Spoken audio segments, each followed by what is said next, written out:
cleared. And now the buyers are using FHA, USDA, VA, some government-backed loan, and the appraiser flags something. Well, that's not in a home inspection, but it's a loan condition before the lender will close. So I'm assuming you've run into this. How do you put that into your program? Because there wasn't really a home inspection that had that.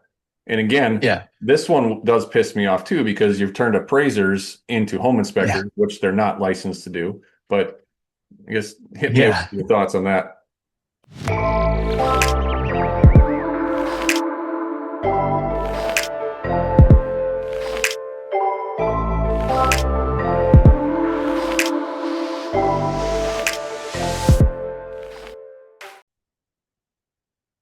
Welcome to the Generations of Wealth podcast. I'm your host, Derek Dombeck, and today, totally different topic than we've ever had on the show before.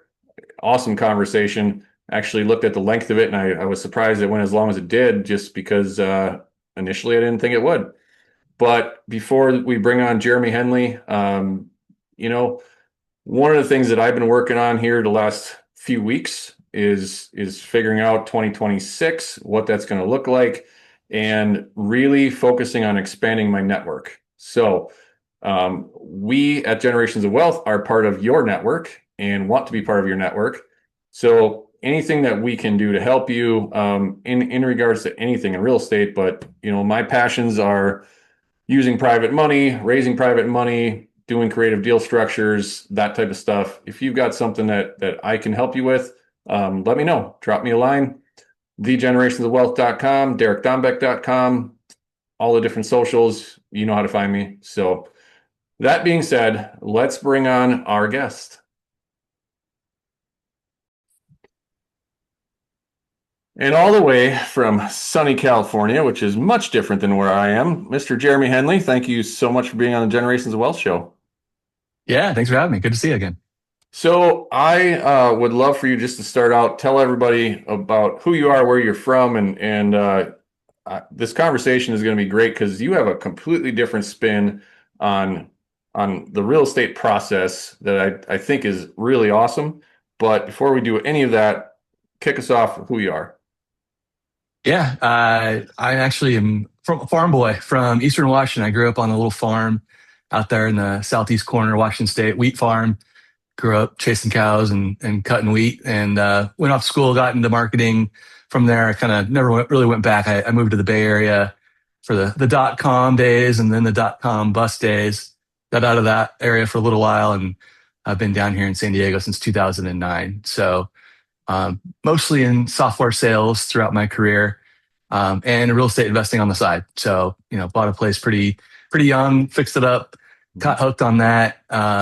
My parents actually got out of farming not too long after I graduated school and became real estate agents. One of my brothers followed them into that business as well. So I've been around real estate investing, and software for 15 years in the software side of thing, and even longer in the real estate side of things. And I actually was pretty fortunate to get into predictive modeling and machine learning before we even called it AI. So had a kind of a step ahead of everybody on that thing as well, which has kind of brought me to today. Nice. Well, number one, you went from a beautiful part of the world to another beautiful part of the world. I've been to both. And I was going to say, when you were talking about your parents got out of farming, it's because you left and their labor went away. But Partly true. But I also, being in Wisconsin, have always been around farming and dairy farming and very familiar. So let's start with the real estate side. You've got the background in it, and to this point, nobody knows what we're actually going to end up talking about. But you took your experience in real estate, your experience in tech. What is it that you're actually doing now with both of those experiences? Yeah. So one of the things I noticed, I'd done most of the properties that we've rehabbed and resold have been around California, but not all of them. I've done a handful of others in different parts of the country. And I would run into the same problems. I would want to get the property fixed up. It'd be hard to find contractors. It'd be hard to make sense of their quotes versus quotes I'd seen before. Language was different. Pricing I expected to be different, but the most painful part of it was when we would get under contract and someone would hire a home inspector, and the home inspector comes back and they deliver an 80, 90 page report that's full of problems, really not answers to anything. Mhm. And that typically makes a buyer uncomfortable, and they want to get answers. And contractors know that this is not a high probability deal, so I'm going to stay away or say I'm too busy. And that was really what started to cause me issues, was when that would happen. And some deals, they would ultimately just fall out because we couldn't get answers fast enough. And so I turned to the real estate agents I was working with and just said, "This is a big problem. This isn't the first time this has happened." And the answer I got was, "This is one of the worst parts of being a real estate agent. The inspector comes out, you need to have it. It's part of due diligence. But they deliver a report that's full of problems, and there's nobody that can give you quick, accurate answers. You call the electrician, you call the plumber, you call the HVAC guy, and they don't show up, they don't follow up. They don't deliver what you're asking for exactly, and you're on the clock with due diligence." And so it's like, if you had a system, I'd be interested in it. And so I started digging into that problem because I had a theory about it. Part of the theory was contractors don't follow up with agents on those kinds of deals because they don't go through and become work for the contractor. They want everything. They want it right now. They want to see it 10 different ways so they can negotiate. And then they often don't move ahead with the work. So contractors are like, "No, thanks." And so there's just a ton of friction there. But the software I was selling was completely unrelated, in the sense that we were doing pattern recognition and using machine learning and AI tools early days to help insurance carriers. And we were helping them by doing better underwriting and just understanding risk by taking all of this tons and tons of data that would take a human forever to look through and find these little bits of information that were nuggets of, "Ooh, this is a really good client that I really want to have. So I'm going to give them a little bit of a discount, and I'll probably have them forever. They'll probably never have a claim." And then the opposite of like, "Ooh, watch out. Something that a lot of carriers may not see makes this one a high risk. So I'm going to price this really high or just decline altogether." And, understanding how we did that for insurance carriers, I saw a way to apply that to the patterns I was seeing in home inspection reports. And, you know, you've seen them before. They come back and it's P traps and GFIs and angle stops and window screens that are missing. Not every time, but enough of the time I would see these patterns. I was like, oh man, there's a way to figure out what this costs in what's the fair price the contractor would probably do this for in every part of the country. And I think I can build that software based off the language in the home inspection, the images in the home inspection, and what I knew about construction, that we could build software that could basically read any home inspection report, pull out what all the issues were, and then build an accurate, executable quote that could be delivered back to the buyer or the seller or their agents. And then they could use that to just make informed decisions, maybe negotiate, and then get that work done because it was an actual real quote. And so, fast forward to today, we've created AI that does exactly that. It sits on a marketplace where if you want to get some or all of those repairs, you just click a button, and we manage the process of fulfilling it with contractors who we've vetted in our system. So depending on the regulations for your area, they're generally licensed, bonded, insured. They know our system. They're going to show up at your preferred time, do the job, prove that they did the job on our system. So in case you don't know what a drip leg is supposed to look like, we do, and we'll confirm they did it right. And then we'll release payment to them.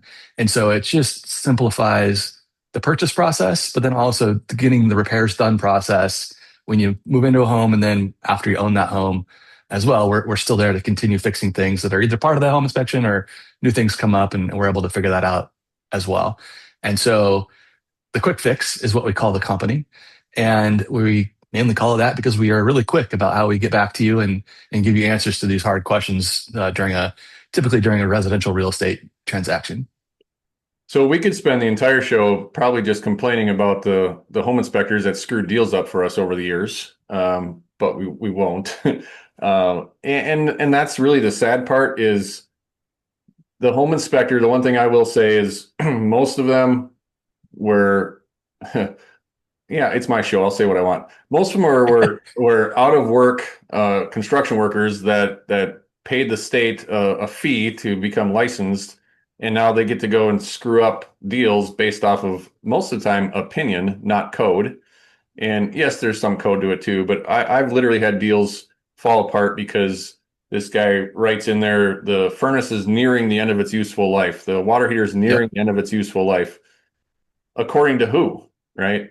And stuff that we had licensed electricians and plumbers do, and they come back and say that's not correct.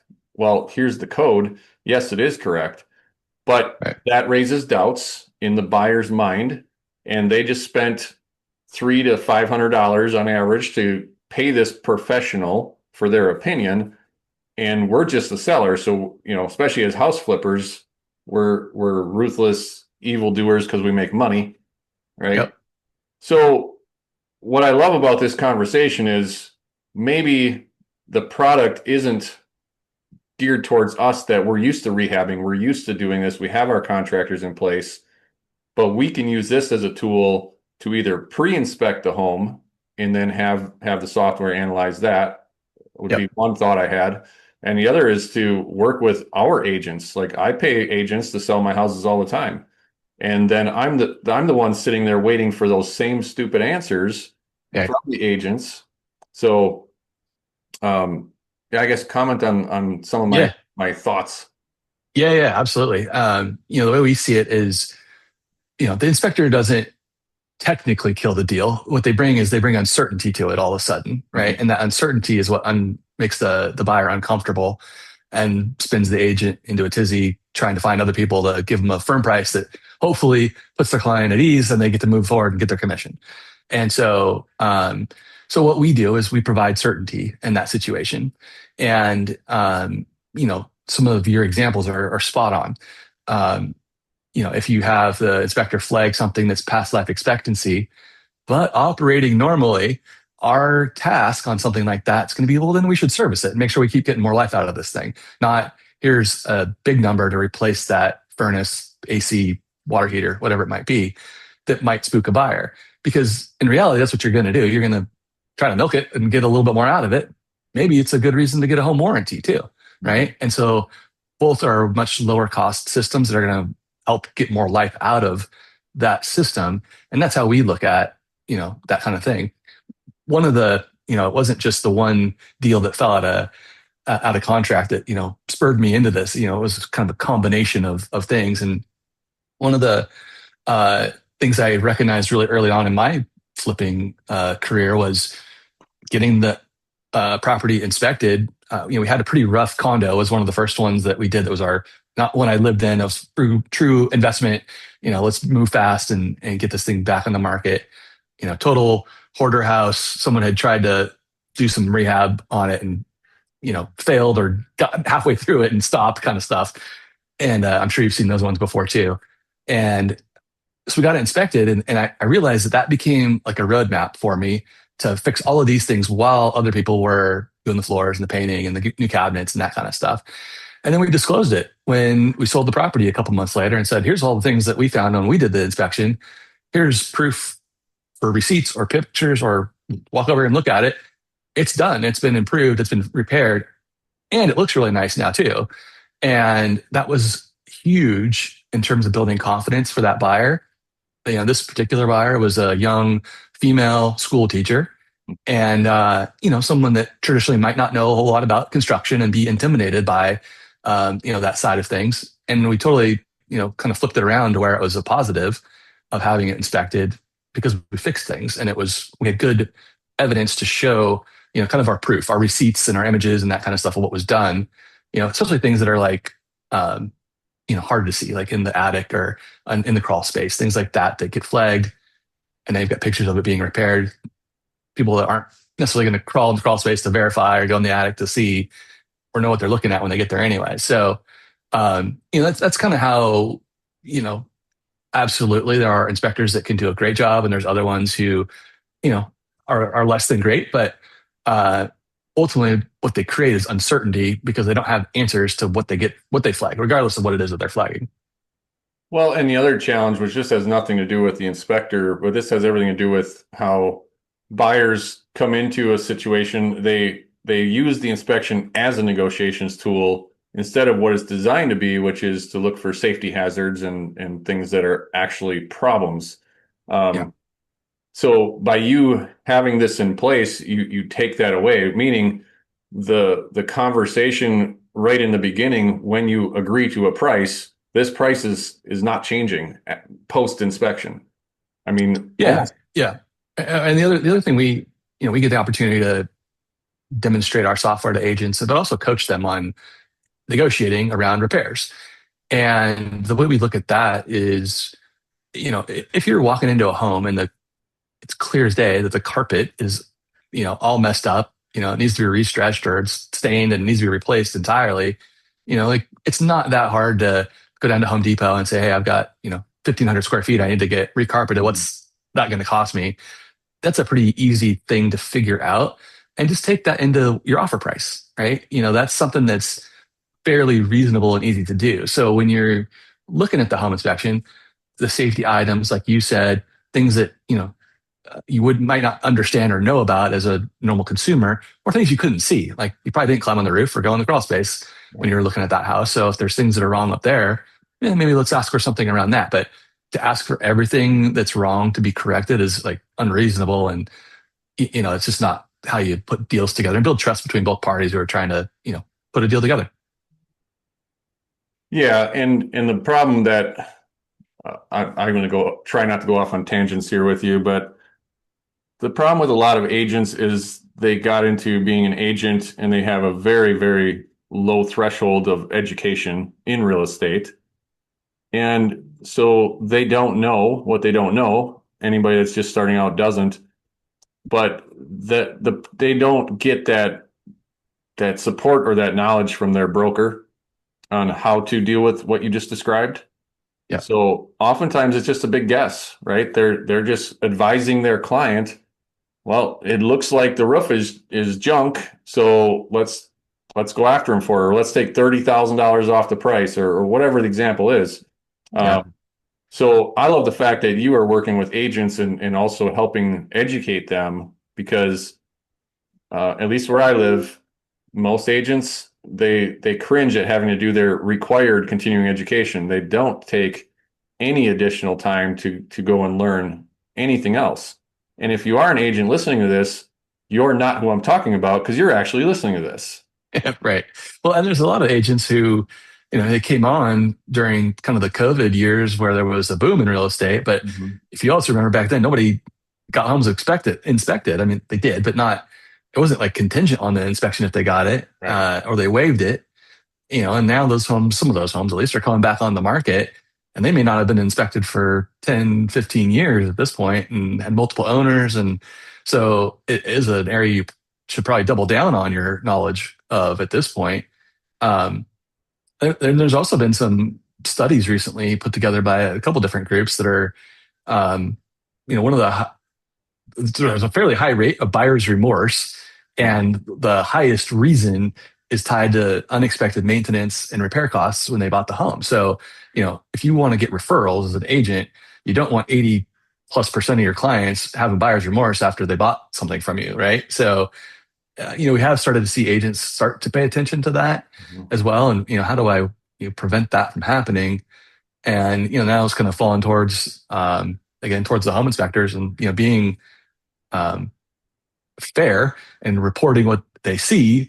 But, to your point, pulling some of their opinions out of it and just kind of, what's black and white, right and wrong here. Yeah. So you had mentioned that you oversee the contractors and is there a certain region, because you're based out of California, but are you able to do this across the entire country or how does that work? Yeah. So fairly early on, we actually put together deals. And we built out the contractor network faster than we actually built out the agent and the home inspector network. So, we found it fairly easy to onboard contractors when we had work for them. And we don't have a charge, there's not a subscription fee for the contractors.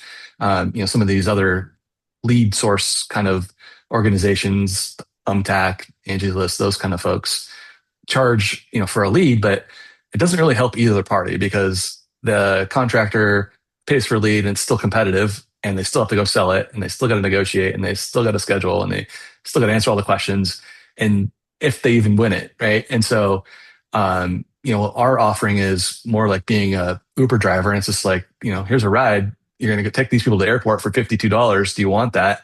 And they can say yes or no. Hmm. And, they have enough knowledge to say that, yeah, that's fair enough price for that job. Sure.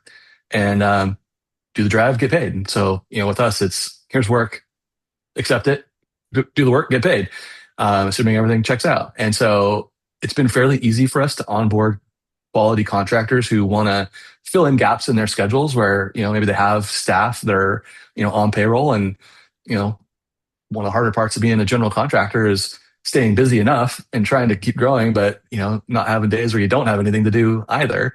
So you're kind of splitting at the seams or, you know, twiddling your thumbs, and that's not a good spot either way. So we can kind of bridge that gap for them and make, the ups and downs a little less aggressive. But it's put us in a spot where we can basically service the entire country. And we've done this in 42, 43 states now. I think we've completed work in. So, but we fulfill every job. That's not the hard part for us at all. So you almost could do that even with somebody just had a rental property or something like a lot of people have remote rental properties, apartment complexes, different things. They could, if they were having problems getting contractors showing up or anything else, could they utilize your service as well? Yeah, absolutely. If you're the main thing we're looking for is some sort of a report that has some kind of description of the issue and ideally an image of the issue is the kind of the basic thing that we need. But we found that a lot of the property management tools have some sort of way to facilitate work orders and move in, move out kind of jobs where those things are coming up. And we don't do this yet, but I do think we're going to get to a place here eventually where, when you've got a tenant that's got a toilet overflowing in the middle of the night, that's surge pricing at Uber is what that is. And, for the right price, somebody will get out of bed and go fix that at 1 a.m. In your area and they're on our platform. So, we don't do that yet. So to be clear, but I think that's where we're going to be able to get to here with the way we're building the company and how we're going about it of, not being contractors, but being the platform and the standard and the system that they can access to get work and provide the clients access to them through the platform. So, okay, a realtor contacts you because they've got a client, home inspection came in. It's obviously got to be a digital home inspection so they can go into your software to analyze it, right? And I'm just kind of repeating what I'm hearing. Yeah. Now you get a report back to that real estate agent and it says, okay, all the line items is going to cost $3,000. We can facilitate that work. You've got 2 weeks left before closing. Where is there some kind of a guarantee that it can happen pre-closing, or how does that work with your model? Yeah. So step one is typically the agent or their client just downloads a PDF. So we just need a PDF of that home inspection report.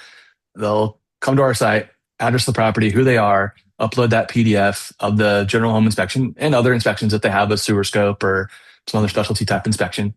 Our system ingests it, reads it, looks at it and says, okay, there was 32 things that got flagged by the inspector.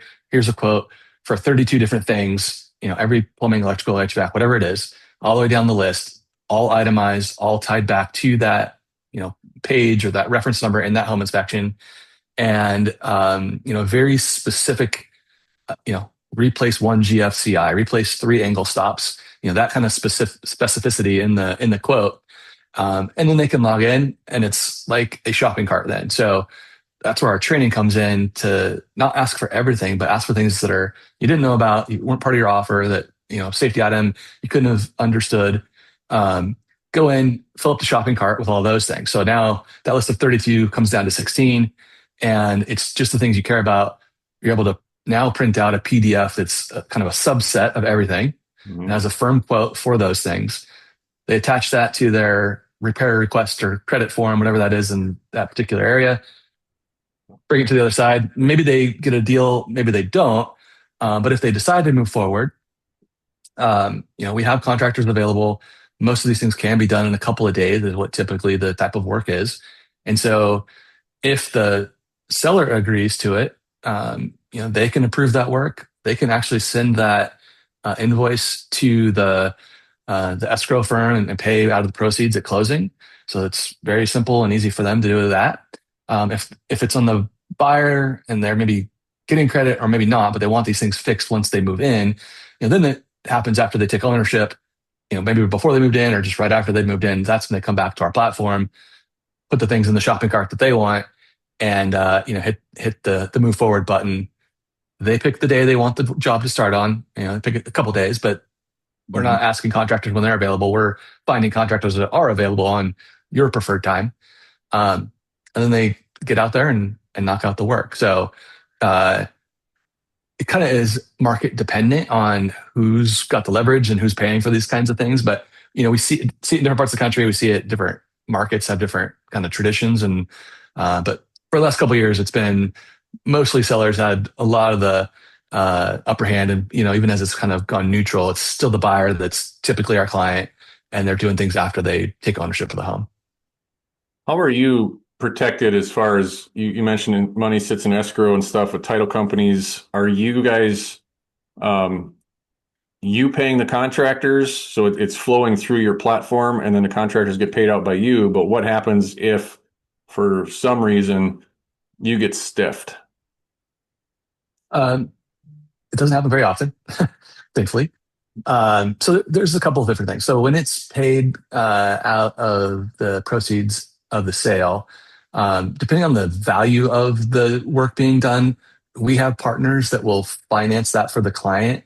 And so they'll take, our piece, we get paid, and then the finance company is holding the bag on that, and they're earning a couple, percentage points on that. But it's typically makes sense to close the deal. We see that a little bit more when it's people actually on the listing side that are doing fix-ups before they list, whether that's mechanical safety things, and then also, to make it look nicer and more modern as well. We do quite a bit of that work. Basically we're just trying to put the best property on the market as we can for that. So if it's a smaller deal where we are holding the bag, we do have an agreement where after a certain period of time, plenty of time to sell the house, get it online, get it listed, under contract and closed. And if it's still not happening, then our contract does start to ask for payments to come in. So, we do collect on that. It's been very few cases though, where things went completely sideways and the house was foreclosed on or something like that, not a big dollar amount. So, learn your lessons on those ones, I guess, but it hasn't been detrimental by any means. Yeah. Well, it's a great model.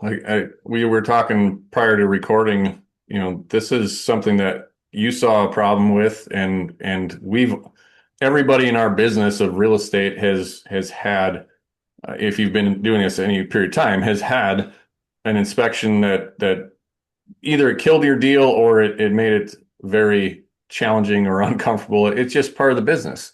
Yeah. And I like bringing, different knowledge and different experiences to this show for that exact reason, because I've been doing this almost 24 years and I have dealt with it over and over again to where we almost cringe, right? We get a buyer where, never count your chickens before they hatch, since we're both from farming communities, but nothing's done until the closing is done and the money has hit your account. And even then, sometimes it's not done. But that feeling of accepting an offer and you get that euphoria all of a sudden, oh, I found a buyer. Except now I got to go through all this crap, and now the work starts. Pins and needles, knowing that this is going to happen.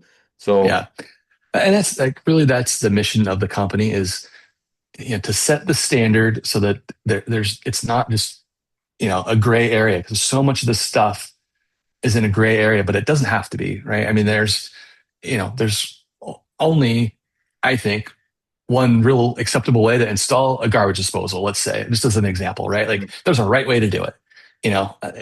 There's a right way to install a water heater. Now, there might be a couple of different ways that could be considered right, but the trained person knows if it's acceptable? Is it safe to code? That sort of thing, right? So there is a standard. Sometimes those standards are different in different places, but there's a standard. And so working with that, like the goal then is, to just settle these arguments for once and for all, right? So we don't have to have a contentious time during the due diligence process and, people, you know, inflating things or saying things aren't a big deal on the other side of it either, right? Let's just here's the value of this and let's settle it, move forward. Have you had this happen? I'm assuming you have, but home inspection gets done and everything's cleared. And now the buyers are using FHA, USDA, VA, some government-backed loan, and the appraiser flags something. Well, that's not in a home inspection, but it's a loan condition before the lender will close. So I'm assuming you've run into this. How do you put that into your program? Because there wasn't really a home inspection that had that. And again, Yeah. this one does piss me off too, because you've turned appraisers into home inspectors, which they're not licensed to do. But I guess hit me with your thoughts on that.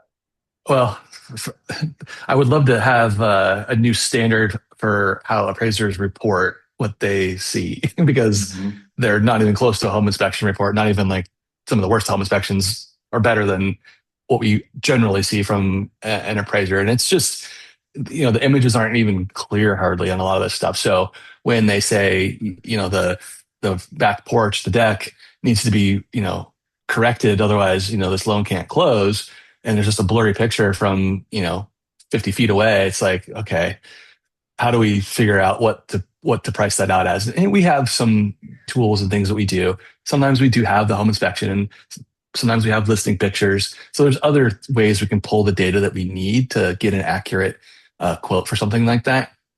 But we have seen some work comes to us through like reverse mortgages. When those are getting done, there typically isn't a true home inspection, but there is an appraisal, and they want certain items taken care of. So we do see that. We're trying to work with some of those bigger lenders to rethink how they get a report on the appraised value.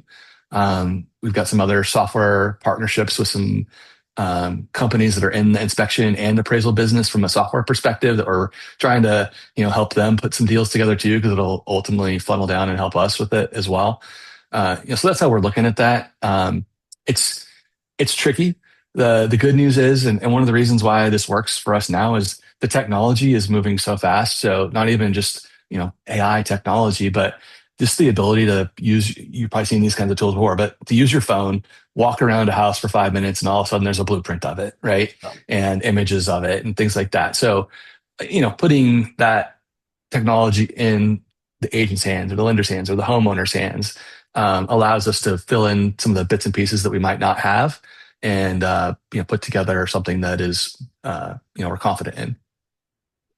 Well, I love the conversation just because it hits so close to home for myself and probably the majority of people listening to this. And I guess, what do you see happening in the next 12 months to maybe 5 years with the industry as it pertains to what you do, with the home inspections and all of that? Yeah, it's a good question. There's way more competition in the home inspection software space now than there was a few years ago. Every company that pops up is trying to, create some AI version of a home inspection, which I think is tricky because you need to have the knowledge to know where to look to take the pictures and to investigate the stuff, right? As a home inspector. So, some parts of real estate transaction will probably be minimized or eliminated by the technology that's coming around. But the construction personnel that are going to stay around for a lot longer, robots aren't quite that capable yet. The home inspector, kind of a similar concept with that. I think we're going to see less and less real estate agents because the ones that are really productive will create systems that will make them be able to handle more capacity. So I think the pool of agents may shrink over the next 12 months, or continue to shrink over the next 12 to 18 months. I think home inspections are going to start making more and more of a comeback because we sort of put them on the back burner, and people are more carefully considering their purchases now than they were just like, I just need to find a place I could buy a couple of years ago. So I think that is going to come back more. It's about 85% of homes are inspected as part of the transaction, from everything that we can tell. But I think that will continue to creep up over the next year or so. And then, I mean, what we're doing is just we're trying to really, create a standard for home repair, not for home remodeling or, kind of, that side of home repairs and construction, but the things that you would see in a home inspection, which aren't paint or you should open up this wall or, let's reconfigure the kitchen. That doesn't show up. Things that are in an inspection report, though, that are typical home maintenance, home repair stuff. I think we're going to make a lot of headway on standardizing that and just continuing to, make that something that is much easier for the average person to do, which then I think makes it more likely that they will take care of their house and, more work will actually get done, which is good for everybody, right? The homes will be better condition, contractors will be busier and more efficient, and pricing may even be less over time on some of those things. Is what ultimately will happen if we're very, very successful. Well, and if I'm probably going to profile a little bit here, but the younger generation, I would say, isn't as mechanically inclined or as hands-on, at least, as a lot of us, our us farm kids, right? Like, Yeah, you figured out how to fix stuff, yeah, and in this day and age, it's who do I call and when can it get done? But there is a dwindling pool of contractors and people that want to do that type of work. yeah, So any younger person that wants to go into the trades to a certain degree is going to be able to name their own price because it's supply and demand, yeah, which makes it much harder for us to flip houses economically and get people into work. Um, yeah, but it's great for the contractors and good for them. It's yeah, capitalism, you know? yeah. 100% agree. And I, it's more than 12 to 18 months away, but I do see a path where we are contributing to adding to that pool of contractors by recruiting and training and helping people make that first step, and then feeding them opportunities Mhm. to stay busy. To keep things moving is another thing I can see happening in our path down the road. Well, last question. What is one question I should have asked you that I did not? Um, well, I didn't get into any of my I grew up on a farm, but I didn't really get any personal stuff out other than that. So Hit maybe us. something around that, because I got a pretty good story there too, I Yeah, think. go for it. I got 6 kids, so Brady Bunch style. We're beautifully blended, we'd say, but it's been quite a ride to raise. They were all pretty young when we got together, and so and one of them is adopted as well. So we have had quite an interesting ride raising 6 kids, 5 boys and a daughter. So she's second oldest. She rules the roost pretty much, but it's been a lot of sporting events the last 10 years. Are just now kind of starting to get to uh, driving and high school age, and a couple heading off to college here. So, we're getting to kind of another stage now with them all, but it's been, we've been busy. My wife has her own business as well. So, keeps us on our toes. That's awesome. And for those of you that don't know what Brady Bunch style means, that's a TV show from the early 80s with a blended family. That's right. That's right. Well, Jeremy, thank you so much for giving us your knowledge and your experience. How can people look you up and find you? And for those of you listening, like, this literally could be something you just hand to your realtor and say, this is a solution for you as a realtor, but also to help me as the seller on our flips. Yeah, that or your home inspector if they're struggling to figure out what to do too. But uh, all of the socials, and we're online at the Quick Fix, which is QWIK. Thequickfix.com is where you can find us at. But we're on all the socials, and then our websites where you come to actually get something done. So Fantastic. Well, you enjoy sunny California. Still it's sunny, but a little frigid up here in the upper Midwest. And again, thank you so much for your time. yeah, thanks for having me. It's good to talk to you. And for everybody else, another great show. I bring it to you every week, and we try to find, not try, we do find the best guests all around the country. So until the next show, go out there, live your vision, love your life. See ya.